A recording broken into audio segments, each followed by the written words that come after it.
Cutting straight across to the European Commission President Ursula von der Leyen speaking. And third, we will target the other aggressor of this war, Lukashenko's regime. Lukashenko's regime is complicit in the vicious attack against Ukraine. So we will hit Lukashenko's regime with a new package of sanctions. We will introduce restrictive measures against their most important sectors.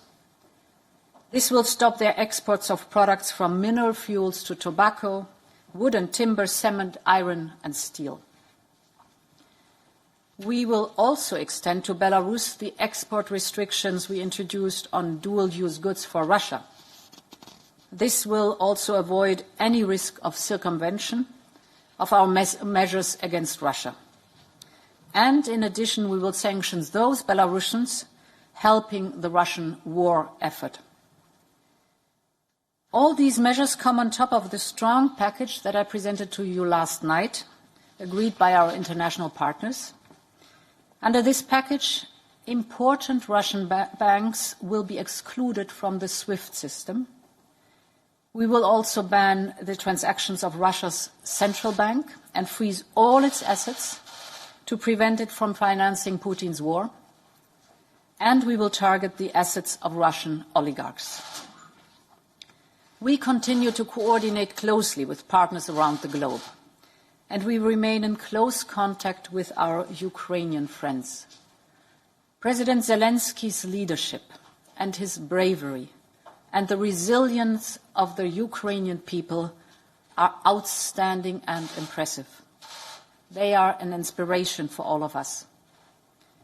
We welcome with open arms those Ukrainians who have to flee from Putin's bombs, and I'm proud of the warm welcome that Europeans have given them. We are mobilizing every effort and every euro to support our eastern member states to host and take care of these refugees. We will do this in full solidarity. And with this, I invite HRVP Borrell to give his part. Thank you, President. As you have said, we are currently witnessing a fully fledged war directly in our borders. The war is again on the borders of Europe. President Putin is trampling the statehood and identity of a sovereign Ukraine and its people. What we see is blatant violations of international law, and with more and more civilian infrastructure being targeted, international humanitarian law, Putin's bombing, launching missiles, strikes, killing innocent people.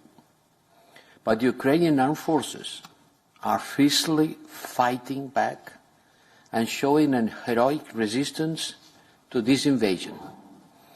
It's the people on an army fighting against the invader. But the invader, Putin war, is not only against Ukraine. We need to understand the gravity of the situation for us, for the European, and for the global security. This afternoon, Putin has announced that he's putting Russian nuclear deterrent forces on high alert. It's important to stress that the nuclear forces of Russia has been put on high alert. I just had a VTC conference with the G7 foreign ministers, and we were joined by Minister Kuleba, who informed us of the latest development on the ground and the Ukraine urgent needs. And I told him very clearly, you came last week, we asked for SWIFT and we asked for arms. And now we are delivering on both sides. We are doing everything we can to support Ukraine. We stand by Ukrainian people in practical terms. In 1 hour, I am convening for the 4th time in this week the European Union Foreign Ministers' Council for an extraordinary meeting, and following up the request from Minister Kuleba, Foreign Minister of Ukraine, I will today propose to use the European Peace Facility for 2 emergency assistance measures to finance the supply of lethal material to the Ukrainian army, as well as urgently needed fuel, protective equipment, and medical supplies. Another taboo has fallen. The taboo that the European Union was not providing arms in a war. Yes, we are doing, because this war requires our engagement in order to support the Ukrainian army. Because we live in unprecedented times, like you did when the pandemic came. We are facing the best of the war, as the biblical times. And this will not finish here. It is the first time in our history that the European Union will provide lethal equipment to a third country, and I have also instructed my team and the European Union military staff to set up a mechanism to coordinate the request of the Ukrainian army so that we can respond in the most effective way, together with the member states, to their needs that Minister Kuleva has explained us today. Today we will provide the political endorsement also of the European Union 27 member states to the overall package of measures outlined by President von der Leyen that will pave the way for the swift adoption of all necessary acts. As just explained by Madam President, we will discuss with the foreign ministers the announcement of tough economic sanctions. SWIFT, the central bank. I will also put forward additional listings against oligarchs. We'll target the elite of the Putin regime, who benefit financially from the system. We will also reinforce our measures against Belarus, who have been facilitating the Russian assault against Ukraine. With these measures, more than half of the central bank reserve of Russia will be blocked.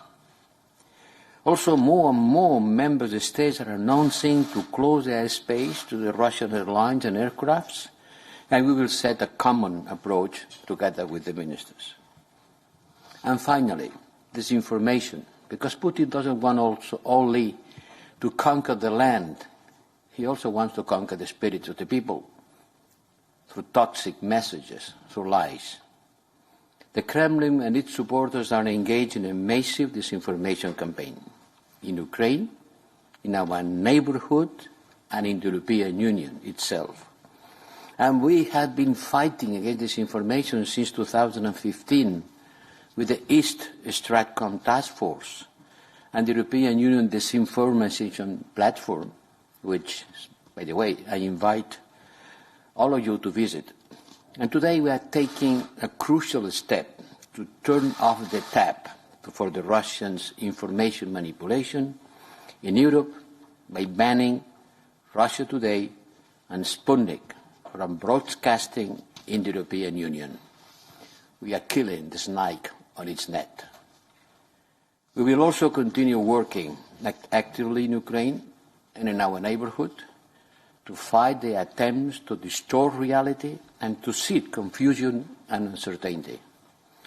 Let me close, Madam President, by underlining that we will continue to coordinate with the Ukrainian government and neighborhood countries and to do everything that we can to provide all the necessary support to the Ukrainian people and to put a stop to this senseless war. Thank you.